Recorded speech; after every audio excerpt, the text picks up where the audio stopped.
ব্যক্তিত্ববান হতে চাইলে 5টি বিষয় মেনে চলুন। নাম্বার 1, দামি পোশাক পরার চেয়েও পরিপাটি ও পরিচ্ছন্ন থাকা বেশি জরুরি। কারণ ব্যক্তিত্ব প্রকাশ করতে চাইলে সবার আগে নিজেকে পরিপাটি ও পরিচ্ছন্ন হিসেবে উপস্থাপন করতে হবে।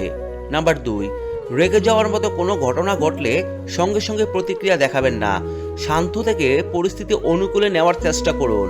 নাম্বার 3, মন খুলে প্রশংসা করুন, কৃপণতা করবেন না।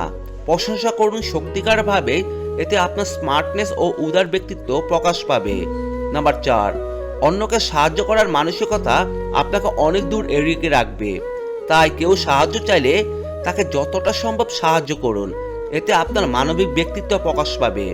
নাম্বার 5, অনলাইনে আপনার যতই পরিচিতি থাকুক না কেন, পারিবারিক জীবনে আপনি কতটা সামাজিক, কতটা বন্ধুর বৎসল, কতটা মিশুক ইত্যাদি বলে দেয় আপনি আসলে কতটা ব্যক্তিত্ববান।